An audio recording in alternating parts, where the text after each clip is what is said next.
اور فوج کا ایک حصہ پہرا دے گا اور دوسرا حصہ جو ہے وہ آپ صلی اللہ علیہ وسلم کے پیچھے آ کے نماز پڑھے گا۔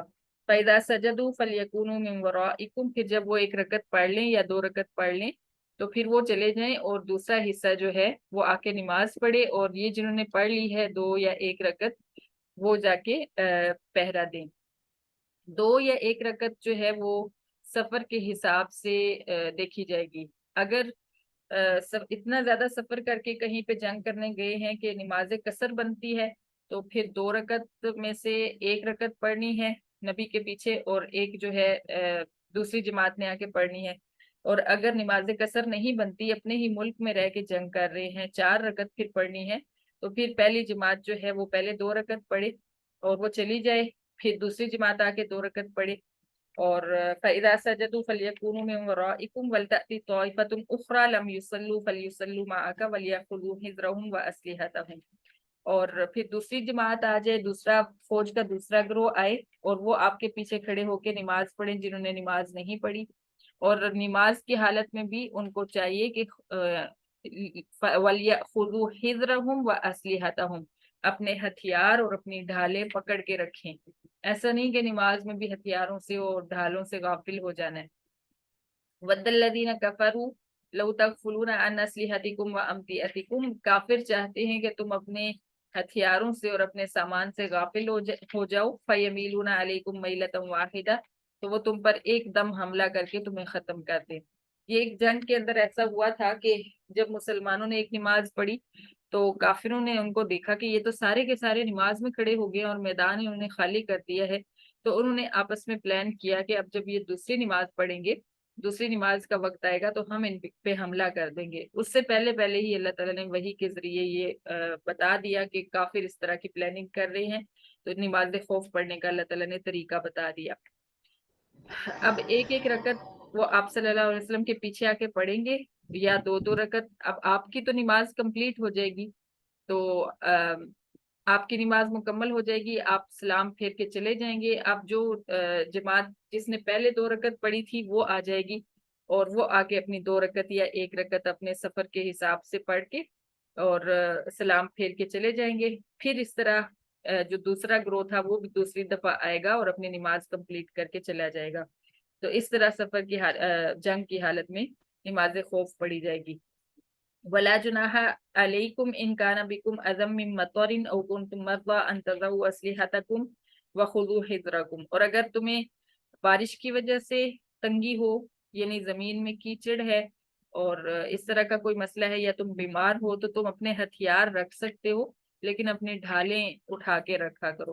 ایسا ہے کہ دیکھیے کتنی زیادہ حکمت عملی سے کام لینے کی ترغیب دی گئی ہے۔ ڈھال آپ کو پتا ہوگا، یہ یقینی بات ہے، تو نیٹ کا دور ہے، ہر کوئی دیکھ سکتا ہے۔ ڈھال وہ چیز ہوتی ہے جو ہتھیار کو روکنے کے لیے استعمال کی جاتی ہے۔ جب تلوار وغیرہ سے حملہ کیا جاتا تھا تو وہ ایک لوہے کی بہت بڑی گول سی ایک پلیٹ ہوتی تھی، گول یا چوکور کہہ سکتے ہیں، تو اس کو بازو کے اوپر چڑھا کے رکھتے تھے اور وہ بہت زیادہ سیفٹی کا کام دیتی تھی۔ تو آج کل اپنے اس دور کے مطابق جو بھی سیفٹی کی چیزیں ہیں ان کو ہر وقت جو ہے اپنے ملک کی حفاظت کے لیے، اپنے مجاہدین کی حفاظت کے لیے جو ہے اس کو الرٹ رکھنا ضروری ہے، کیونکہ یہی ہمارے دین کی حکمت عملی ہے۔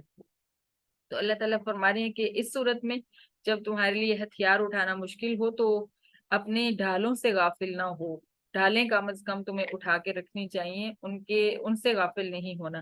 ان اللہ اعد للکافرین عذابا مہینا، اور کافروں کا جو انجام ہے وہ ذلیل کرنے والا عذاب ہے۔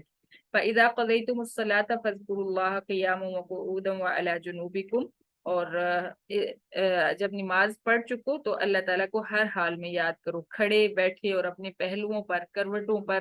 اللہ تعالیٰ ہر وقت آپ کے ذہن میں، آپ کے زبانوں پر ہونے چاہیے، ان کا ذکر ہونا چاہیے۔ ایسا نہیں ہے کہ صرف نماز میں ہی آپ نے اللہ کو یاد کرنا ہے۔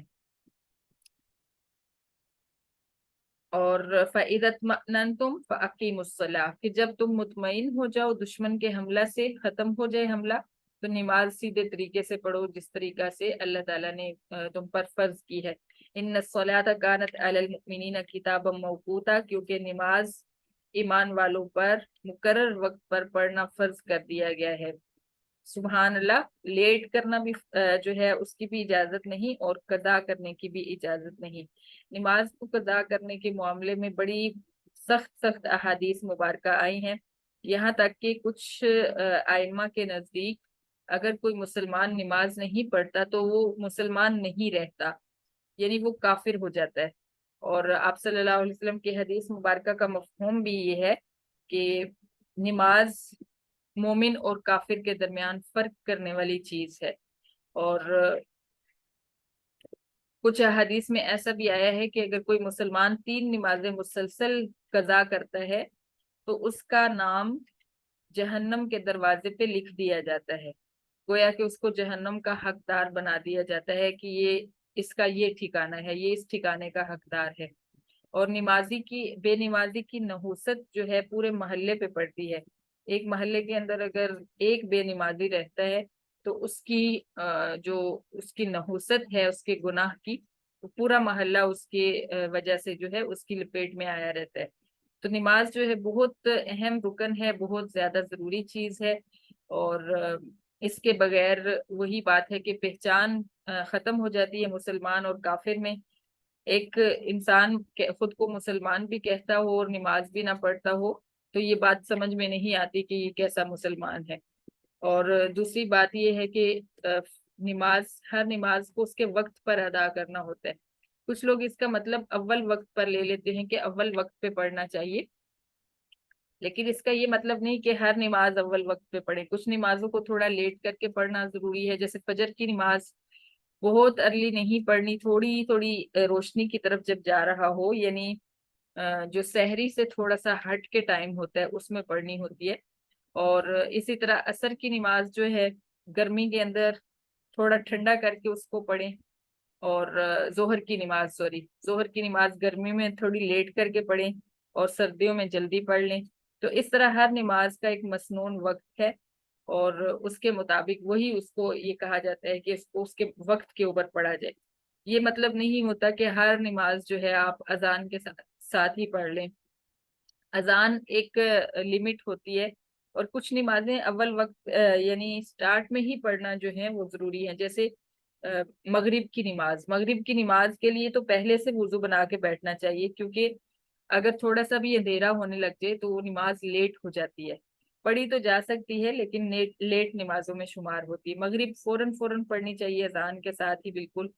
اور باقی نمازیں جو ہیں، ظہر کی نماز گرمی میں تھوڑی سی ٹھنڈی کر کے پڑھنی چاہیے، یعنی آپ 2 بجے کے بعد پڑھیں، ایسا نہیں کہ آپ 12:30 1 بجے پڑھ لیں۔